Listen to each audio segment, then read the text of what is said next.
de la sesión consiste en trabajar en aquellos fármacos que van a actuar en qué tipo de patologías en relación a lo que es el trastorno de coagulación. Entonces nosotros vamos a ver lo que son las vías, en este caso de coagulación.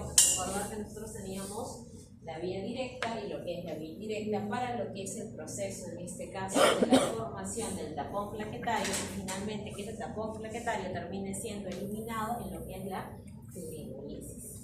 Acá nos iniciamos con un caso clínico. Durante la ronda de farmacia clínica se presenta el caso de una mujer de 82 años con demencia tipo Alzheimer, hospitalizada por inflamación, coloración violácea, dolor y sangrado en pierna derecha. Hace 20 días presentó una trombosis venosa profunda en pierna derecha, para lo cual le prescribieron warfarina 5 miligramos de lunes a viernes y 2.5 sábados y domingos. A pesar de esta recomendación, la paciente consumió la misma dosis de warfarina, 5 miligramos todos los días, y no se realizó pruebas de INR. Adicionalmente, la paciente se encontraba tomando hidroclorotesina, losartán y amlodipino para la hipertensión arterial y omeprazol por el reflujo gastroesofágico. Al ingreso presentó una presión arterial en 110/70, frecuencia cardíaca 98, respiratoria en 18 y temperatura en 37. Las pruebas de coagulación realizadas al ingreso mostraron un INR en 6.9. con un tiempo de protrombina de 104.10 segundos, teniendo en cuenta que la media poblacional es de 14. Y una ecografía que confirmó la presencia de un hematoma en pantorrilla izquierda. Estos hallazgos condujeron al diagnóstico de una sobredosis de warfarina y fue tratada con vitamina K 10 miligramos intravenoso y drenaje quirúrgico en ortopedia. Acá nosotros tenemos un caso clínico clásico en relación a lo que es el uso de la warfarina. Normalmente la warfarina es un anticoagulante vía oral que nosotros tenemos en el editorio de Paramisa. Lamentablemente, dentro del desarrollo de la clase vamos a ver que la warfarina tiene múltiples interacciones farmacológicas. Es uno de los fármacos que si vamos a unirlo, mezclarlo con otros medicamentos, muy probablemente vamos a generar en relación a la warfarina, acentuar lo que es su efecto, ¿ya? En este caso, tenemos que tener en cuenta que la warfarina se genera una dosificación. En el caso de la paciente, independientemente de los fármacos que usaba, ella también reporta de que ha estado tomando 5 miligramos diario, a pesar que sábado y domingo le indicaron que la dosis era distinta.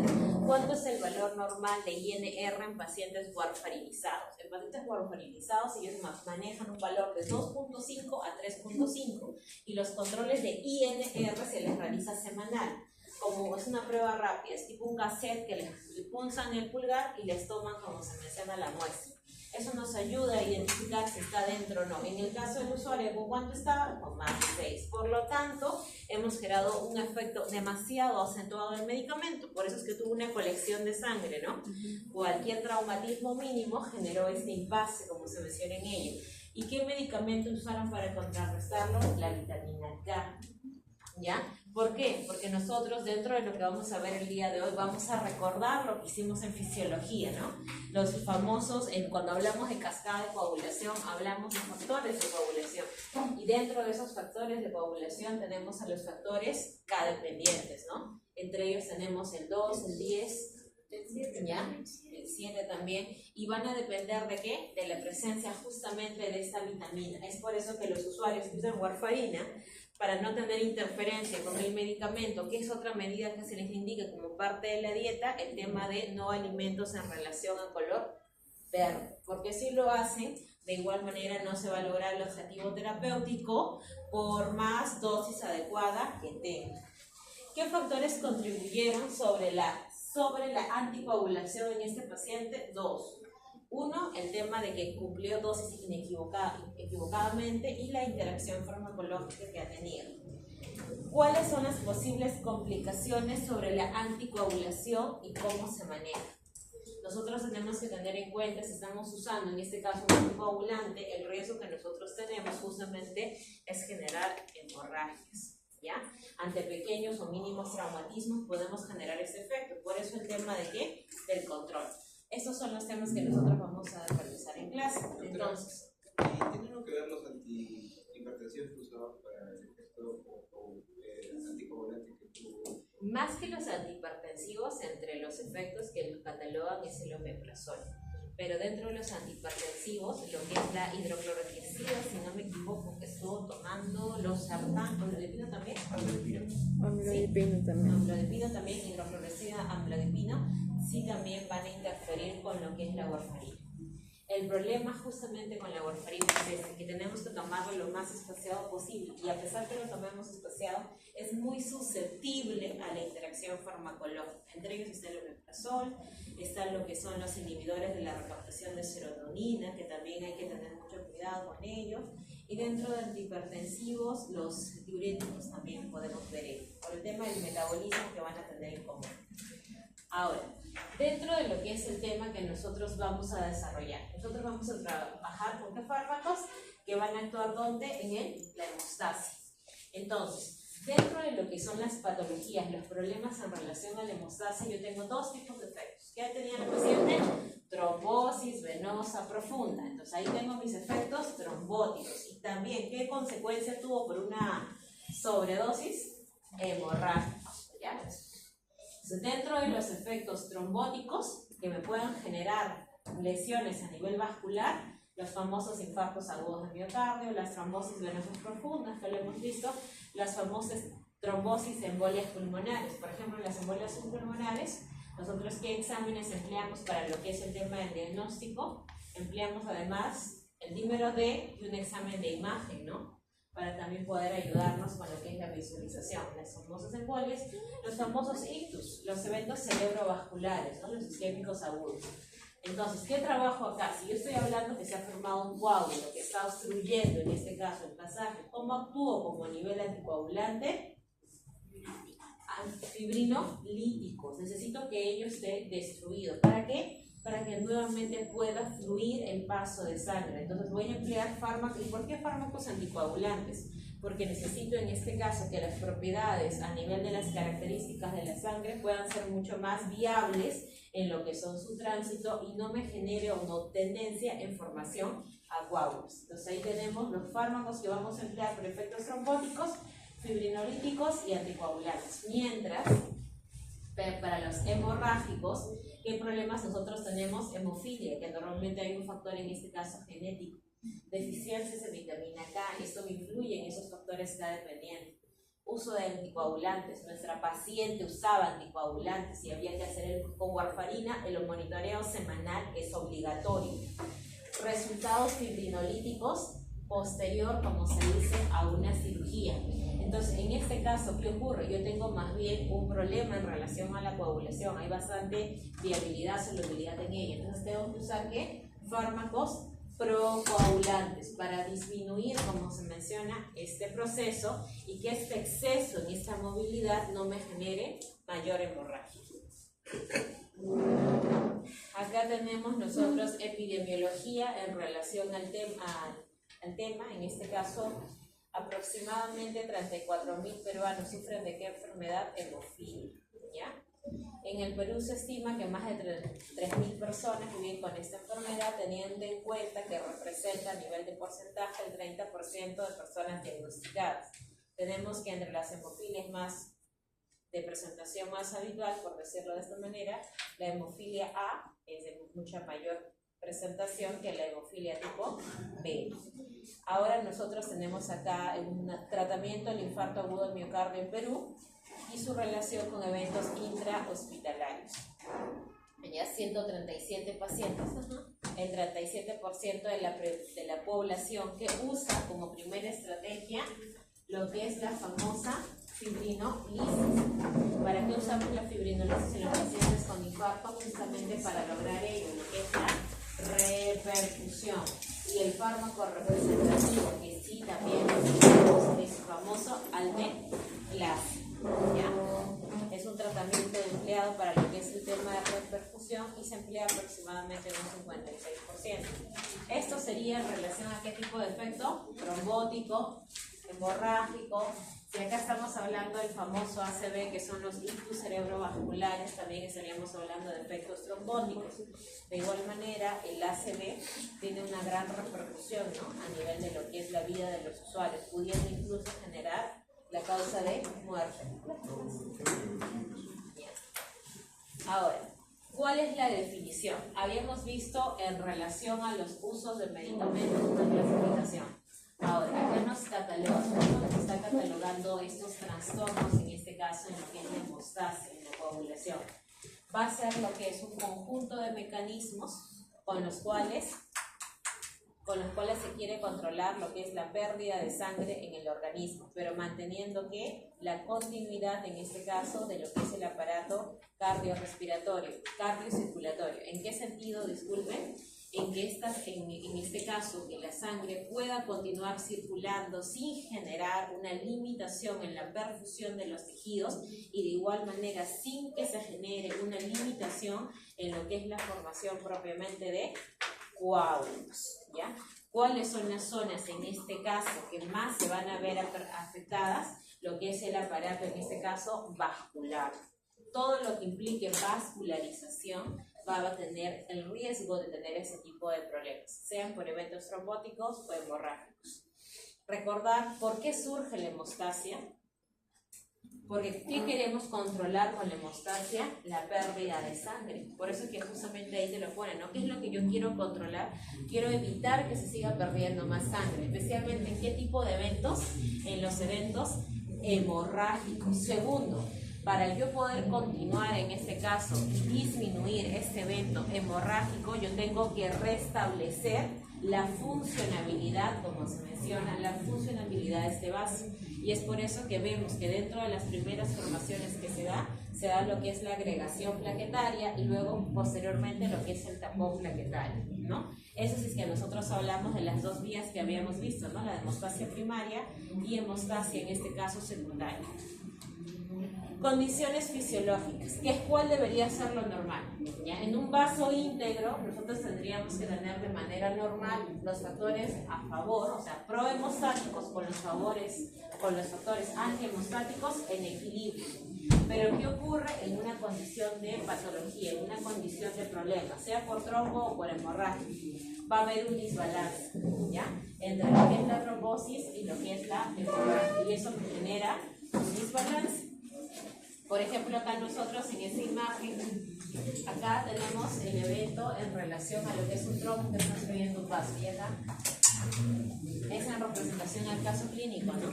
La trombosis venosa profunda. Por eso, ¿y de qué forma nosotros evitamos la trombosis venosa profunda? Porque ustedes han observado que en ciertas cirugías, especialmente las cirugías ortopédicas, ellos emplean una medida profiláctica, muy aparte de colocar lo que es una enoxaparina en dosis profiláctica subcutánea, que emplean como medida profiláctica. Ustedes que ya van a iniciar sus rotaciones en el próximo ciclo, lo cual va a ser muy, muy bueno. En las cirugías normalmente traumatológicas, ¿qué evento hacen? ¿Por qué piden vendas? Hacen presión en la pierna que no es afectada para que no haya retorno. Hacen medidas, en este caso, de presión. ¿Recuerdan la balanza? Ya.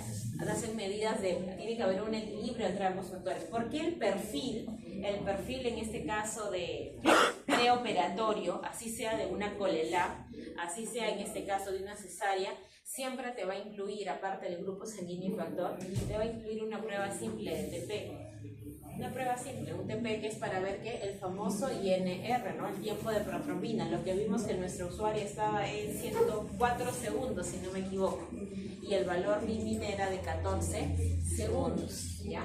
Entonces son pruebas, por decirlo así, que tienen un motivo, saber si esa persona tiene o no un problema, como se dice en la coagulación. Y es por eso que también parte del manejo te preguntan qué antiagregantes estás usando. Eso es parte también de la evaluación antes de realizar una intervención. Y el anestesiólogo te vuelve a reiterar la misma pregunta, ¿ya? Porque tiene que ver con qué, con factores de la coagulación, especialmente si vamos a usar algunos antiagregantes de duración, en este caso, prolongada. ¿Por qué? Porque suponiendo el caso que sea una cirugía de magnitud amplia, como por ejemplo una esterectomía, yo sí necesito saber y controlar bastante lo que es el tema de la hemorragia, si no puedo generar una complicación totalmente de sala, ¿ya? Entonces, dentro de lo que son las medidas que se realizan dentro del factor preoperatorio, dentro del listado de medicamentos que te pide, ahí están lo que son las vendas. Y las vendas las emplean para que justamente para ese vendaje generar esa presión en en ambos miembros inferiores cuando se realizan cirugías prolongadas o de mayores de magnitud, muy aparte de lo que es la profilaxis con lo que es la enoxaparina. Ahora, dentro de lo que es la clasificación, ¿qué fármacos vamos a conocer el día de hoy? Inhibidores plaquetarios, anticoagulantes, agentes trombolíticos y tratamiento de lo que es el sangrado. El tratamiento del sangrado, acá hacemos referencia a las hemorragias. Cuando rotan ginecología, un fármaco que van a escuchar con frecuencia es el famoso ácido tranexámico, ¿no? Cuando comienzan a sangrar mucho, en este caso, hablamos del famoso ácido tranexámico. Bien, acá nosotros tenemos lo que son las bases fisiológicas. ¿A quiénes tenemos? Tenemos a los eritrocitos, tenemos la imagen de un vaso con sus eritrocitos, de igual manera tenemos a nuestros glóbulos, en este caso blancos, y tenemos también a nuestras plaquetas. En hemostasia, ¿con quién vamos a trabajar más, además de los eritrocitos? Con nuestras famosas plaquetas. ¿Y por qué trabajamos con las plaquetas? Porque las plaquetas justamente se van a encargar de formar ese tapón. Y estas plaquetas, en este caso circulares, ¿son las mismas que estas que tienen forma difusa? No. Son plaquetas, pero en este caso las que tienen forma difusa son plaquetas, como su nombre lo dice ahí, activadas. ¿Y cuándo se van a activar? Justamente ante estos procesos de hemostasia. Normalmente nos colocan que las plaquetas en qué estadio están, justamente acá las vemos alrededor de los eritrocitos en estado de reposo, están tranquilamente circulando. Pero basta que ocurra un evento en el cual requieramos utilizarlas, ellas tienen que adherirse. Y para adherirse, en vez de adherirse de manera reposo, se adhieren de manera activa. ¿Y cómo se adhieren de manera activa? Es como que si tuvieran tentáculos propiamente y entre ellas forman una muralla. ¿Ya? Forman una muralla. Y esa muralla, ¿qué sirve? Por ejemplo, acá nosotros vemos una imagen pequeña. ¿Qué es lo que ocurre con este vaso? Ha habido un traumatismo. No sabemos de qué tipo, pero ha habido. Entonces, hay extravasación, en este caso hay pérdida de sangre. Y miren lo que hacen estas plaquetas de reposo y pasan a ser plaquetas activas, comienzan a adherirse. Hay formación en este caso de puentes. También vamos a tener nosotros el fibrinógeno que va a ayudar justamente a darle como una malla a este tapón. ¿Y qué otros factores nosotros vemos que también hemos escuchado cuando hemos realizado la clase de AINES? El famoso tromboxano A2, ¿no? El famoso tromboxano A2, ¿no? Acá vemos las plaquetas con sus gránulos densos que va a tener que ver bastante con la liberación de lo que es ATP. Por lo tanto, ¿qué fármacos actúan en relación al tromboxano A2? Cuando vimos esa clase de AINES. Exacto, la famosa ASA, que la que tenemos de 100 miligramos y de 85 miligramos, ¿ya? Entonces, si en este caso su nombre es un antiagregante plaquetario, lo que habíamos visto en el primer grupo farmacológico, ¿cuál va a ser su función en este caso? Exactamente, bloquear justamente este proceso. Y vemos dos factores, el factor de von Willebrand, ¿ya? Que era un factor también en relación a la coagulación, hasta lo que es el fibrinógeno, el factor de von Willebrand, y también tenemos las famosas proteínas, en este caso, pared vascular con la lesión, las células, en este caso del endotelio, que van a ser estas, las fibras de colágeno, y acá las células endoteliales. Acá de igual manera nosotros tenemos los procesos por los cuales se va a llevar a cabo la hemostasia, ¿no? ¿Cuál va a ser el primer proceso de respuesta ante un proceso de sangrado? Vasoconstricción, ¿ya? Porque lo que yo quiero es generar una estrechez en los vasos para de esa manera disminuir en este caso mi salida de sangre. Entonces en hemostasia mi primer paso va a ser la vasoconstricción, contracción de la musculatura lisa vascular. Mi segundo paso, mi formación del tapón plaquetario. Para esto, ¿qué ocurrió? Mis plaquetas se activaron y comenzaron a adherirse, ya con la fibrina, con el colágeno. Esto que se cataloga la famosa hemostasia primaria. El tapón plaquetario implica tres procesos, acá lo ven ustedes de amarillito, ¿no?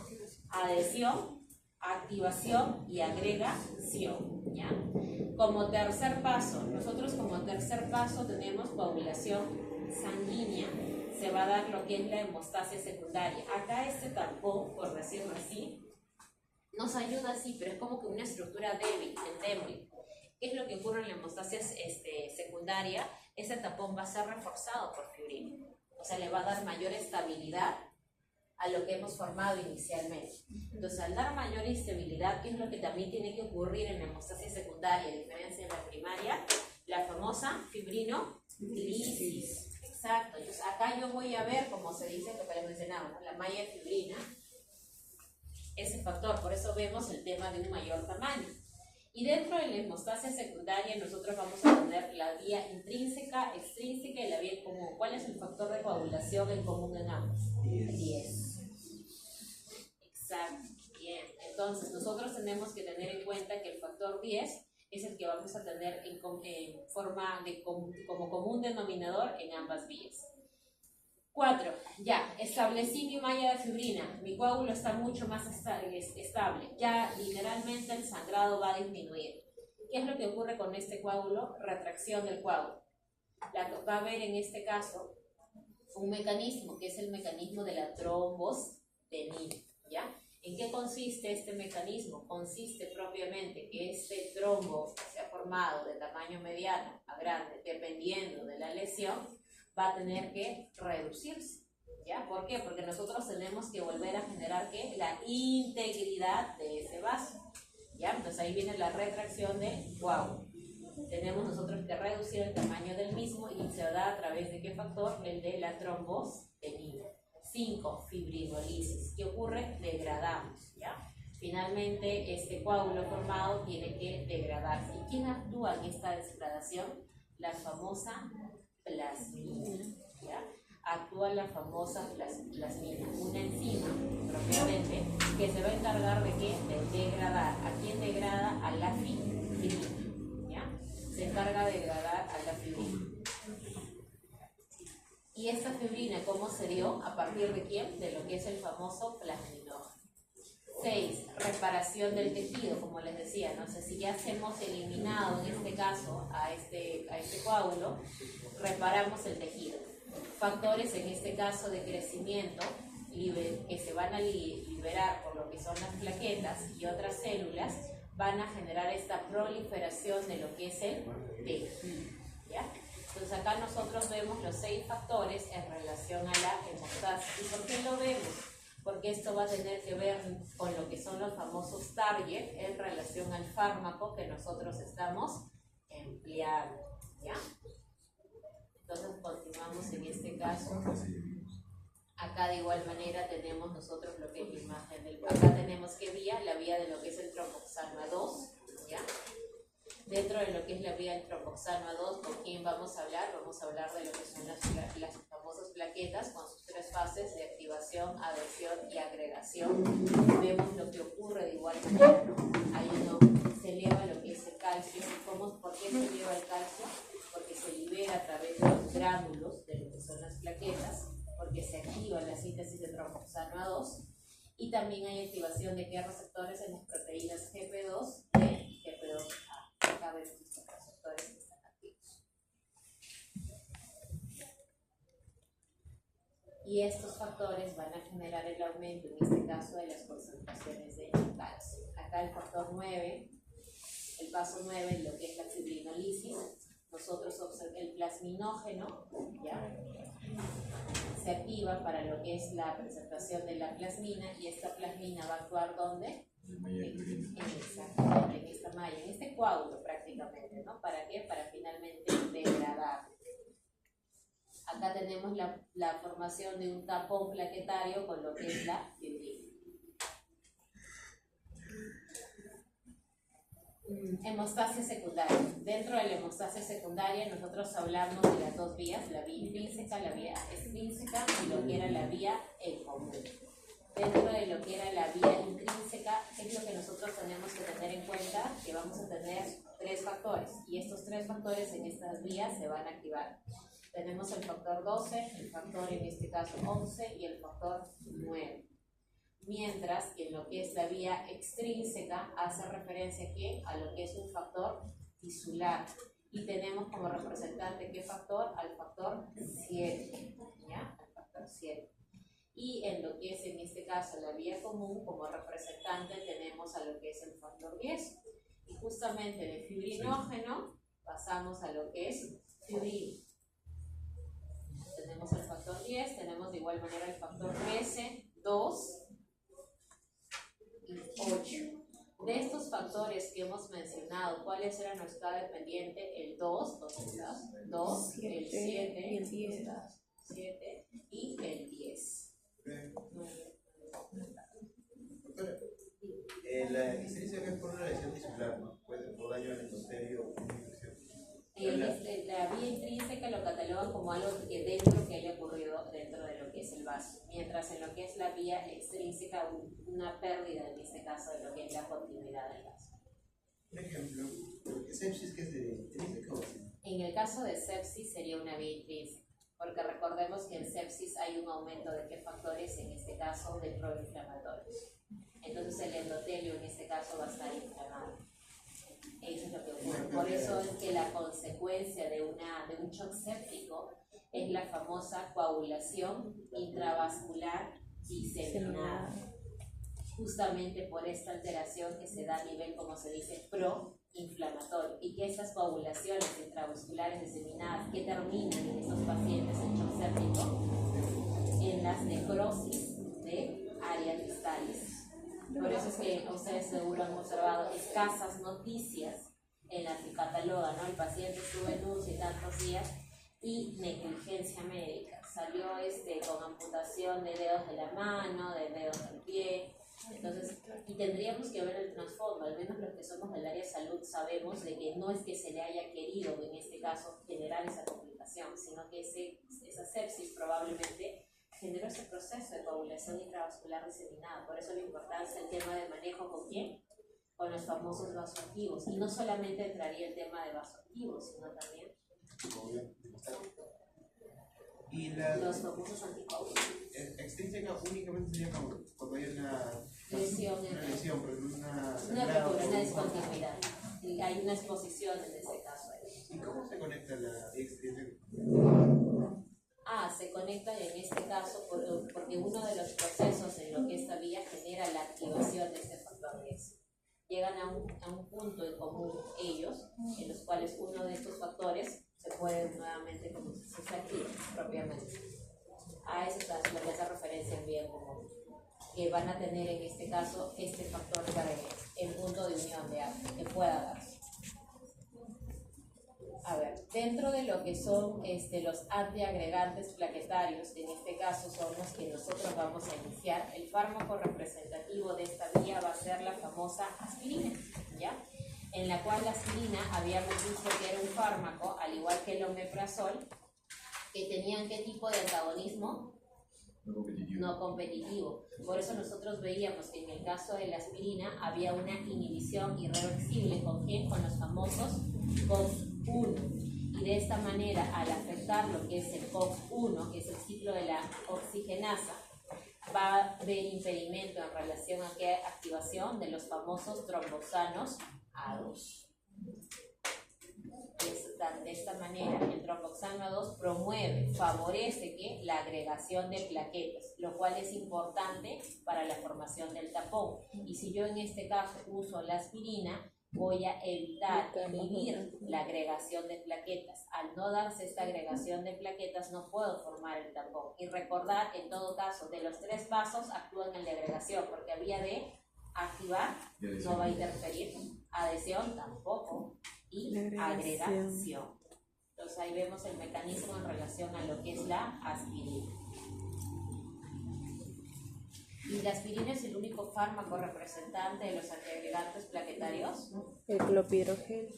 Exacto, el clopidogrel, porque ustedes seguro van a revisar en la literatura que van a escuchar dentro de antiagregación plaquetaria lo que es la doble antiagregación plaquetaria, ¿ya? Entonces acá nosotros tenemos a otro grupo de representantes dentro de esos antiagregantes plaquetarios, que es el famoso clopidogrel. ¿Y dónde va a actuar? Va a actuar a nivel de los receptores activos, ¿ya? De GP2B3A. Inhibe los receptores B2 y 12, ¿en donde? En las plaquetas. Al actuar bloqueando estos receptores B2 y 12 en las plaquetas, que impide lo que es la agregación plaquetaria y lo que es la formación de coágulos.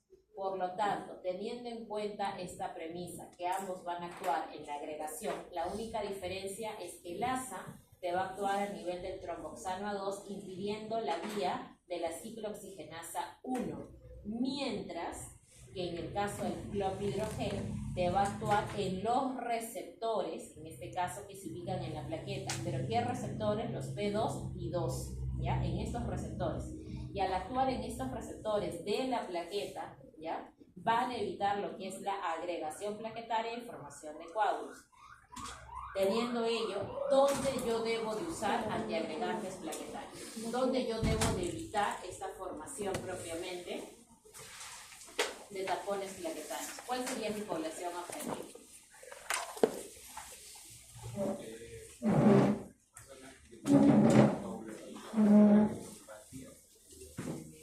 Hemofilia. En este caso estaríamos hablando de riesgos de trombosis. Porque en un momento de las plaquetas se presentan trombosis. Pero más que patologías netamente en relación a plaquetas, porque en sí no lo usamos como patologías hematológicas propiamente, sino lo usamos dentro de otro grupo. Recordando lo que es el tema de sepsis, ¿no? En sepsis, dentro de lo que es la vía intrínseca, nosotros lo habíamos mencionado. ¿Qué es lo que está dañado? Lo que es la parte del endotelio. Hay una disfunción del endotelio. Si hay una disfunción de lo que es el endotelio, ustedes ya han hecho el seminario en relación a anginas. Y en anginas, ustedes han hablado de la famosa angina estable e inestable. Ya no hablando de la que es por la prisa. Dentro de la angina estable e inestable, ¿en qué se relacionaba? ¿Qué ocurría con ese vaso sanguíneo? Muy bien. ¿Y por quién estaba ocluido? Por una placa ateromatosa. Y esa placa ateromatosa, ¿qué me va a generar dentro del vaso? Alteración en el flujo y también un efecto inflamatorio, ¿no? Porque prácticamente el vaso ya no está libre, hay acúmulo, se ha formado el tema de lo que es de placas. Entonces voy a tener afectada en este caso esta parte de lo que es la vía intrínseca. ¿Y qué ocurre si por X motivo parte de esta placa se desprende? Me va a generar lo que son los famosos trombos, ¿no? Entonces, si yo ya tengo de por sí placas a nivel, en este caso, de los vasos, ¿qué es lo que va a hacer el organismo de manera normal? Si sabe que hay algo que está irritando o inflamando el vaso, ¿qué es lo que va a hacer? Va a querer formar un tapón, porque aparentemente la plaqueta dice hay algo que está inflamando, hay algo que está generando alteraciones en relación al flujo, hay que ir a ayudar. Pero si a ese tapón, en este caso, que tenemos de placa ateromatosa, yo lo ayudo con la agregación plaquetaria, ¿qué voy a hacer? Exacto, voy a obstruir. O sea, si yo ya tengo, por eso es que quiero que entendamos por qué lo usamos, para que no siempre memoricemos. Esto me ayuda. ¿Para qué son estos dos medicamentos? Tanto lo que es el ASA como lo que es el clopidogrel. Para evitar justamente agregación, en este caso de plaquetas en los vasos. ¿Y cómo nos activan las plaquetas? En este caso, cuando las plaquetas observan de que hay una activación de lo que son las vías de coagulación, ¿no? Hay un problema en el vaso, hay que ayudar a ese vaso. Entonces, estos mensajes se pueden dar por mecanismos, en este caso, inflamatorios. Las placas ateromatosas generan esos estados de inflamación, de impedimento de flujo en relación al vaso. Entonces, yo no quiero que se esté activando ese proceso de plaqueta, porque ese vaso ya tiene una obstrucción. Si yo genero, como se dice ello, voy a obstruir más y voy a generar eventos, en este caso, vasculares. Entonces, ¿en qué pacientes voy a usar los famosos antiagregantes? En este caso los voy a emplear en las famosas anginas, en pocas palabras, en pacientes que tengan problemas con dislipidemias. Por eso en los pacientes que tienen anginas, y tienen problemas de angina por placas ateromatosas, y para yo saber si es por placa ateromatosa, yo tengo que pedirle el famoso perfil lipídico. Es por eso que ustedes observan pacientes hipertensos, que además del famoso losartán, hidroclorotiazida, entre otros, toman de la mano atorvastatina o rosuvastatina. por estas famosas placas ateromatosas que se forman en los vasos, y lo que yo justamente quiero evitar son estos eventos de riesgo cardiovascular. ¿En qué otras patologías, por lo tanto, lo voy a dar además de mis pacientes dislipidémicos? Ahí vemos a nuestros pacientes hipertensos y ahí entendemos el porqué del criterio Framingham, ¿no? ¿Por qué el criterio Framingham te evalúa el famoso LDL? ¿En qué otros pacientes? Habíamos hablado de un grupo más, además de los pacientes con IMA. La diabetes también, porque en la diabetes no solamente va a estar el efecto en relación a la ateromatosis, sino por la misma diabetes, la glucosa, que genera esa inflamación y lesiones endoteliales. Exacto, en la misma diabetes, hipertensión, dislipidemias, son patologías que sí, yo tengo que ver necesario el uso de antiagregantes plaquetarios. ¿Dónde más? ¿Qué ocurre, por ejemplo, en aquellos pacientes que les piden, y seguro lo van a escuchar a partir de ahora en adelante, los famosos ecodopples carotídeos? Estas placas de ateroma solamente las vamos a encontrar en vasos medianos. No, también en vasos de gran calibre. ¿Qué ocurre si hay en vasos de gran calibre? A nivel de lo que son las carótidas, o a nivel, en este caso, de mediano calibre, como mis arterias coronarias. ¿Qué han escuchado ustedes o qué han leído en relación a los stents cardíacos o stents carotídeos? Una fracción. Claro. Es intrínseca, pero no.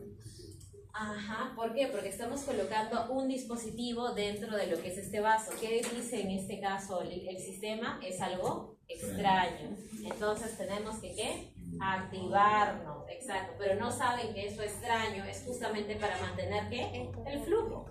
Esa malla que puedan colocar a nivel del vaso, ese stent, en este caso cardíaco, que puedan catalogarlo, no lo están catalogando como un tema de hacernos daño, sino más bien para mantenernos vivos en el sentido de que siga habiendo la perfusión.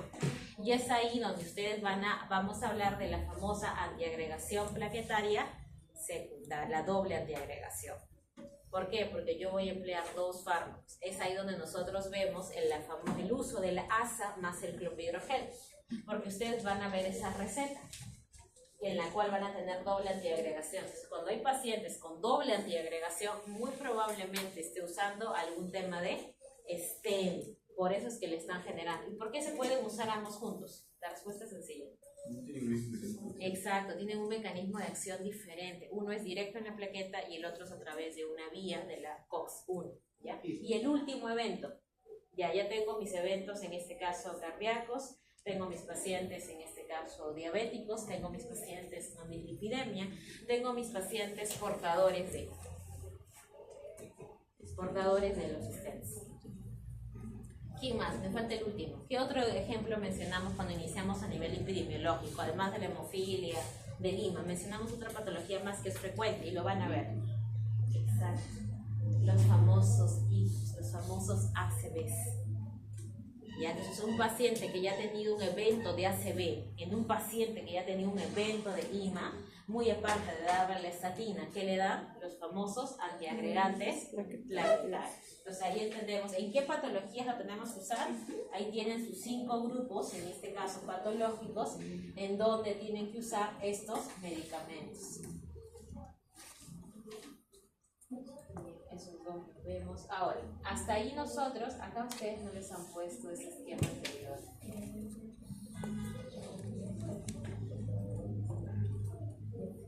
Pero que antiagregantes se utilizan principalmente en ictus, angina, dislipidemia y disfunción química. Esos son los usos. Pero la excepción que tienes que catalogar es que acá no les han catalogado esas diapositivas, porque en el ciclo anterior había un protocolo de la antiagregación. En stents es la única excepción en que ustedes pueden usar la doble antiagregación. ¿A qué te refieres con doble? Aspirina más clopidogrel. Ahí. Puedes usar ambos. Hay distintos. Uno. ¿Y cuál es el de preferencia entre los dos? El ASA. Exacto. La preferencia entre los dos es el ASA. Como eso lo catalogan dentro de la literatura como prevención primaria. ¿Cuál es el fármaco antiagregante de prevención primaria emplear de primera línea? El famoso ASA. Si hay reacciones en relación al ASA, en este caso el famoso FRAN, podemos cambiarlo por lo que es el clopidogrel. pero es nuestra unión de inicio. Profesora, ¿se usa en especial la aspirina simplemente porque es más económico o porque la aspirina es más específica que la clopidogrel? Más que nada por su mecanismo de acción de inicio, en este caso general. En cambio, el clopidogrel es mucho más.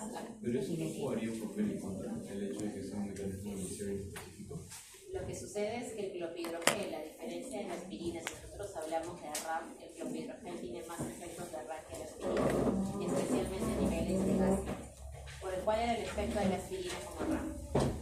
Como el nivel de Fox1 tiene efectos tanto en La mucosa gástrica, porque además de disminuía lo que es la barrera protectora, generaba un desbalance en relación a esta barrera y nos producía las famosas úlceras. Las famosas úlceras gástricas. Igual el clopidogrel, dentro de los efectos, en este caso de RAM, también te produce úlceras gástricas, solo que es de mayor notoriedad en este caso. Por eso el tema de la diferenciación. Ahora, dentro de lo que es siguiendo, eran 4 grupos, ¿no? Pues ya hemos visto uno, que nos faltan los famosos anticoagulantes, ¿ya? Dentro de lo que son los famosos anticoagulantes, nosotros vamos a hablar, evitar lo que es la formación de coágulos. Y para actuar en la formación de coágulos, yo ya no estoy hablando de la hemostasia primaria, ya dejé atrás mis plaquetas, porque este paso ya pasó él. Estoy hablando de qué hemostasia secundaria, ¿no? Estoy hablando de la formación, y justamente acá lo vemos, ¿no? La formación de lo que es un coágulo. Entonces yo también tengo fármacos representativos para evitar, como se dice, la formación de estos coágulos. Tengo a la warfarina, en este caso que es el anticoagulante vía oral. Tengo a la heparina no fraccionada o de bajo peso molecular, en este caso no fraccionada, y a la heparina de bajo peso molecular. Entonces yo voy a tener acá 3 grupos de medicamentos que van a pertenecer aquí a lo que son los anticoagulantes. Bien, entonces vamos a ver cuál es. Y estos donde van a actuar estos anticoagulantes, a diferencia de los antiagregantes, van a actuarme a nivel de lo que son las vías de coagulación. Es decir, me van a actuar directamente, ¿quiénes? En los factores de coagulación, ¿ya? Acá tenemos al famoso rivaroxaban. ¿Por qué les menciono el rivaroxaban? ¿Dónde actúa? En el factor 10. El dabigatran que actúa en el factor 2. ¿Por qué mencionamos el rivaroxaban? ¿Por qué? Porque en el caso de la warfarina les mencioné que era el que nosotros tenemos como petitorio de estado, como anticoagulante. ¿En qué pacientes lo usaríamos en todo caso si yo no quiero que se formen coágulos? Para recordar. No quiero que se formen trombosis, ya, trombosis venosa profunda. ¿Dónde más? ¿Qué clase hemos hecho la semana anterior? Arritmias. ¿Qué arritmia específicamente? Porque arritmia. Exacto. ¿Verdad? Se acumula, ¿no? Dentro de la clase de laboratorio, no sé si revisaron el último slide, hablamos nosotros del CHATS-2, ¿ya? El CHATS-2 era una escala valorativa, en la cual, muy aparte en este caso de la fibrilación auricular, yo que le tenía que sumar, además del antiarrítmico, que habíamos visto, si uso o no un anticoagulante. En este caso, tendríamos que ver, como se dice, lo que es el tema del famoso CHATS. Y tendría que aplicarlo, ¿no? Si el CHATS me salía, ¿cuál era el punto de corte? Mayor a 2. Yo tenía que adicionar, ¿qué? Un anticoagulante. Es por eso que ustedes en las famosas fibrilaciones auriculares, además del antiarrítmico, sea un beta bloqueante o entre otros, que van a observar de la mano la famosa warfarina. Pero ¿qué ocurre, como se dice con la warfarina, los eventos en relación al RAM, ¿no? Las hemorragias es un evento de riesgo. Entonces, ¿qué medicamento seguro puedo emplear que también me actúa en ese factor 10 y no me va a generar el riesgo que me estén punzando, por decirlo así, tanto semanalmente, y tampoco me van a tener que estar calculando dosis? Rivaroxaban. Ese es para fibrilación auricular, ¿no? Rivaroxaban. Y no solamente en este caso para las fibrilaciones auriculares, sino también podemos usarlo nosotros en pacientes que tengan trombosis, ¿no? ¿Cuál es la ventaja? La seguridad del mismo. Es mucho más estable que la warfarina. ¿Cuál es el problema? El tema de los costos, porque solo está en la vía privada, pero sí deben de conocerlo, porque sí les va a llegar pacientes con este tipo de medicamentos. O les van a hacer la famosa pregunta: ¿usted conoce algún otro medicamento que no tenga que estar usándolo cada semana? O que no tenga que estar llevándolo a emergencia porque se descontroló, porque comenzó a sangrar, porque eso es un tema de seguridad, tiene menor efecto RAP, por lo tanto lo hace mucho más seguro. Y otro, específicamente actúa en el 10, en la activación de lo que es el factor 10, el que va a observar. Otro factor representante tenemos el factor 2, que es el famoso dabigatran. En el caso de las heparinas, ya nosotros vemos que las heparinas van a actuar tanto en el factor 12, en el factor 7, 9 y 8 respectivamente. Bien. Fibrinolíticos. Ya. Dentro de lo que son fibrinolíticos,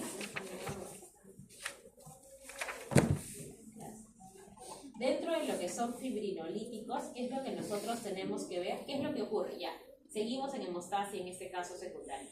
Ya se formó el trombo, porque el trombo justamente se trata de formar para evitar el tema de lo que es el sangrado. Y no solo el sangrado. Por ejemplo, en un IMA o un ACV, este trombo genera oclusión. Y realmente no me ayuda ese trombo. ¿Por qué? Porque lo que va a generar es limitación en la perfusión, porque es un trombo que me ocluye prácticamente todo el vaso, especialmente donde estamos en tratamiento fibrinolítico, y acá lo vemos, ¿no? El tapón, el trombo, en pacientes que han tenido el famoso infarto. Cuando ustedes han hecho el seminario de Zika, ¿todavía? Ya, esa semana. Dentro de lo que es el seminario de Zika, ustedes van a ver qué les dicen todas las guías, tanto nacionales, porque también nuestra guía lo pone, e internacionales. ¿Cuál es el tratamiento ideal? El fibrinolítico. Deberíamos nosotros desobstruir, como se dice, ese vaso. En el mundo ideal deberíamos hacer eso, pero ¿ocurre realmente? No, por el tema del tiempo. Tiempo me refiero en trasladar al usuario en un centro que tengan las condiciones para hacer un tratamiento fibrinolítico. Ojo con eso. Entonces, dentro de los fibrinolíticos que nosotros debemos justamente conocer, nosotros habíamos hablado de una enzima, ¿no? De la enzima plasmina, de degradar en este caso este trombo de fibrina, ¿no? Entonces ahí actuábamos ¿quién? El plasminógeno, en este caso, para lo que es la activación de plasmina, y finalmente la plasmina actúa ¿dónde? En la fibrina y degrada esta fibrina. ¿Y qué fármaco representante tenemos? El alteplase y tecneplase, ¿ya? Son los dos fármacos fibrinolíticos, en este caso, que deberíamos nosotros de conocer. ¿Qué es lo que van? ¿Cómo actúan? ¿Cuál es su mecanismo? Actúan activando directamente el plasminógeno. Directamente el plasminógeno en los sitios, en este caso, de coágulos sanguíneos. Esta activación, ¿qué es lo que va a originar propiamente? Si yo activo el plasminógeno antes de tiempo, voy a activar la plasmina, voy a generar esta enzima. Y por lo tanto, esta enzima que ya se va a generar va a actuar a nivel de la fibrina, degradando propiamente ese coágulo. Al degradar ese coágulo, ¿qué ocurre? Retorna nuevamente el tránsito de lo que es el flujo sanguíneo y continúa. ¿Ustedes qué es lo que necesitan en este caso conocer? ¿Qué es lo que yo hago antes de llegar a nivel hospitalario? Porque los dos fármacos de acá, colegas, solamente los van a encontrar en hospital. No lo van a encontrar ni en sueños, y dudo que a futuro en un primer nivel. Pero sí el primer nivel, especialmente a los maternos infantiles, que son 1-4, que tienen emergencia 24 horas, sí es probable que les llegue lo que es el famoso Zika. Sí es probable que les llegue el famoso paciente hipertenso, el famoso paciente diabético con dolor opresivo, con sudoración, con malestar general, con náuseas y vómitos, y le hagan un EKG. ¿Por qué? Porque actualmente los maternos tienen ambulancias, y todas las ambulancias de los maternos tienen el monitor de electrocardiograma. O sea, al menos mínimo podrían colocarle, como se dicen, los electrodos y lecturarlo, ¿no? Y ya, nos sale que sí, que es un Zika, y es un Zika ST elevado. ¿Qué hacemos? Lo mandamos solamente con vía y que hacemos lo posible para que no haya tráfico y llegue al hospital. ¿Qué hacemos? Ya, pero si no tenemos en este caso nitro, ¿qué haríamos? Pero ¿qué sí tenemos en primer nivel? ¿Y si se le da? Aspirina. Y ahí viene la pregunta. Vía oral. Entonces le damos vía oral, pero ¿cuánto es la dosis? ¿Le daríamos 100? Una tabletita. 300 miligramos, ¿ya? Y eso lo van a revisar ustedes. Algunas literaturas dicen 300, otras dicen 365 miligramos, dosis STAT, ¿ya? Eso es lo que nosotros le damos. Las aspirina. Pero ya tenemos el encaje que nos dice que sí. ¿Le podríamos agregar lo que es el clopidogrel? Sí, le podríamos agregar el clopidogrel. 300 miligramos hasta 365 miligramos de lo que es el ACE, de lo que es el ACE. Y en el caso del clopidogrel lo manejan hasta 150 miligramos. La pastilla no viene de 500. No, la pastilla del ASA viene de 100. Del ácido acetil salicílico viene de 100.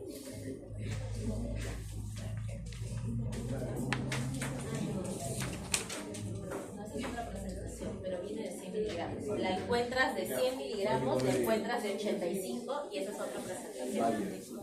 Entonces, aparte ya, le damos el ASA de 300 a 365 miligramos. Le damos el clopidogrel, en este caso, ¿qué dosis? 150 miligramos. ¿Qué más le damos? ¿Qué nos falta? No, la teclas no tenemos. Estamos yendo más bien. Claro, está como 4.000 soles.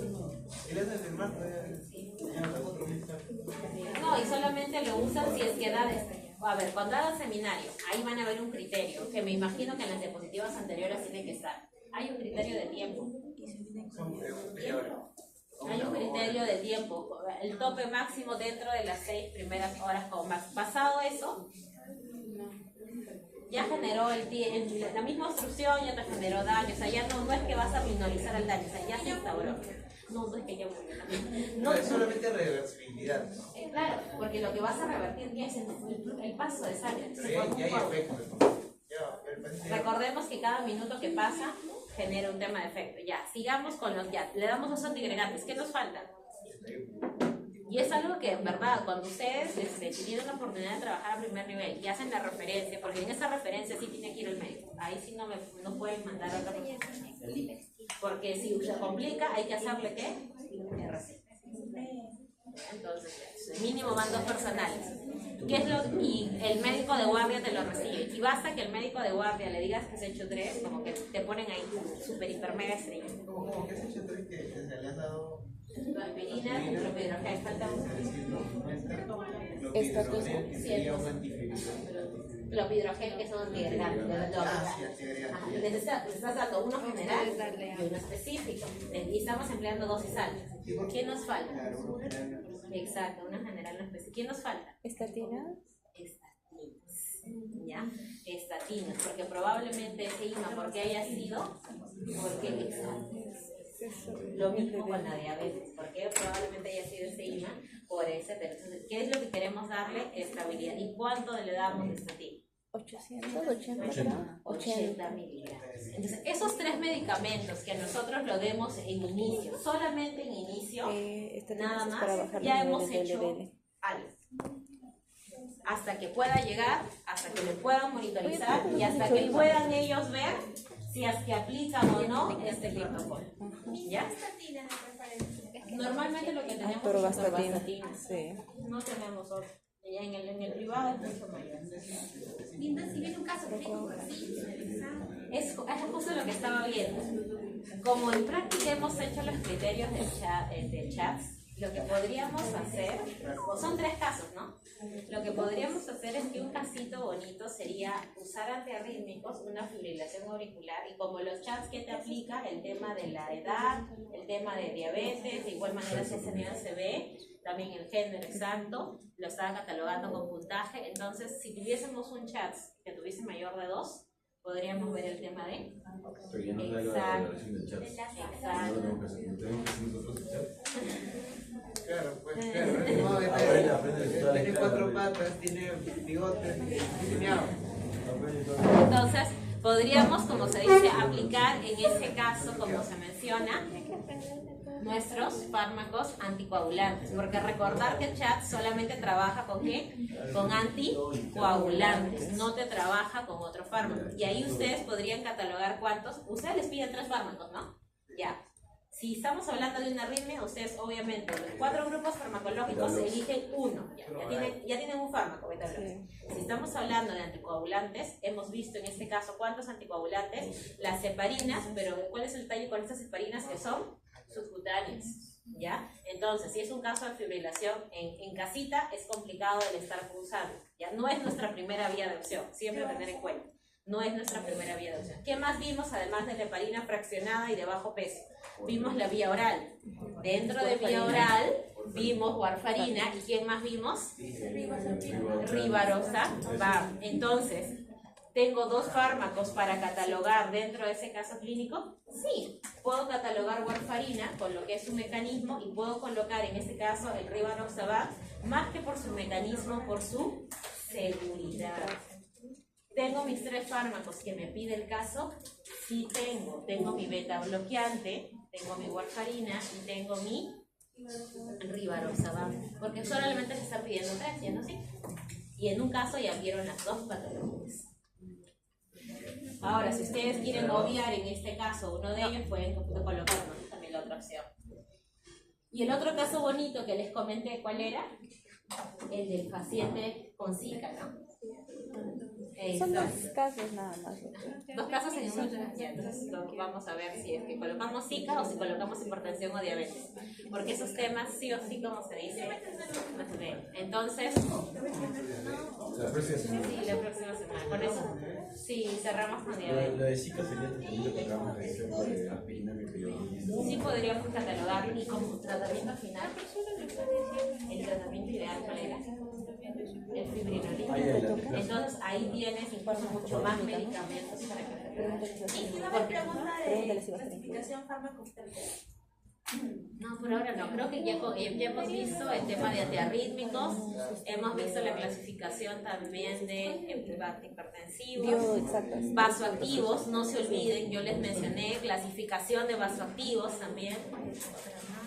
Con eso es suficiente. Y ¿Qué luego no van a forma. venir los del examen pasado? Que venga de que no nos falte. ¿El examen será Antes no cancelatorio no, ellos hicieron. o del examen pasado? Lo de Ellos no expusieron. la S1, lo único que les he indicado de la S1, de esas preguntas para desarrollar, que eran 14 si no me equivoco, ahí tienen ustedes su desarrollo.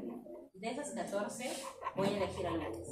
¿Cuáles Lo puse en todavía ese no banco estoy pensando? también. Pero ustedes ya han desarrollado ese examen. O sea, Porque ya de ahí vino recuerdan cómo se 3 dice, preguntas. qué preguntas son. O sea, ahí tienen un pequeño banco. Repasen solamente esas y a ellos les voy a mencionar lo nuevo que hemos hecho. Profesora, mi exposición que es antigenómico también va a venir. Igual,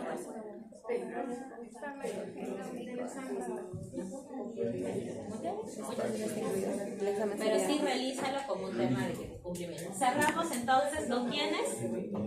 Con los procoagulantes. Con diabetes cerramos la siguiente semana. Dentro de los procoagulantes, ahí viene el medicamento que les mencionaba. ¿Quién? Y eso pasa cuando, especialmente, cuando nos pasa cuando hacemos cirugías, ¿no? Sangro, y sangra, y sangra, y sangra, y en verdad entra un estrés tremendo. Exacto. Entonces, ¿qué hacemos? El ácido, acá vamos a hablar nosotros de procoagulantes. De estos 2 procoagulantes, el que ustedes van a tener, ¿ya? Y tanto en nivel 1, 2 y 3, ácido tranexámico. Entonces tienen que conocer. Y lo van a escuchar cuando hagan su internado o externado. Estudiar la clasificación. ¿Ya? Entonces, el ácido tranexámico es, en este caso, un procoagulante. ¿En qué va a actuar? ¿Qué nos menciona? ¿Qué es lo que habíamos dicho? Que el plasminógeno actuaba ¿dónde? Para lo que es la plasmina. Y esta plasmina destruye y degrada. En este caso, actúa, inhibe, bloquea la conversión de plasminógeno en plasmina. O sea, yo quiero que ese plasminógeno se siga quedando en ese estado. Que no pase en este estado a activar a la plasmina. ¿Por qué no quiero que active en este caso la plasmina? Porque quiero todavía retardar el tema de ¿qué? De ese coágulo. O sea, no quiero que ese coágulo se rompa pronto. Quiero retrasar esa ruptura. ¿Y por qué quiero retrasar esa ruptura? Porque quiero evitar el sangrado. De eso se trata. ¿Ya? De esa manera reduce la degradación de fibrina y estabiliza de esa forma que los coágulos. Porque si yo evito que estos coágulos se rompan, ¿qué hago con estos coágulos? Se van a quedar, por decirlo de esta manera, estáticos, ¿no? Hasta esperar, porque esos coágulos tarde o temprano tienen que romperse y eliminarse. Y lo que yo quiero en este momento es como que reducir ese efecto. Quiero que esa muralla de coágulos se quede fija. ¿Para qué? Para prevenir el sangrado. Por eso les decía, ¿no? Si tratamos nosotros de darle lo que es el análisis, la lógica, nos va a quedar siempre el uso de cuernos. ¿Dónde más usamos ácido tranexámico? Además de lo que son cirugías complicadas que hay sangrado. ¿Dónde más? ¿Dónde más usamos? Sobre anticoagulación. Sobre anticoagulación no tanto, porque sobre anticoagulación ahí actuaríamos directamente en factores, porque recordemos que en este caso hay una pérdida continua por lo que es un tema de traumatismo, cirugías, pero hay otra patología donde lo van a ver más. ¿Qué ocurre en esos pacientes tebecianos? En aquellos poseedores que tienen hemoptisis, no hemoptisis de mancha, sino que literalmente, exactamente, o sea, te tosen y te tosen con media taza, una taza.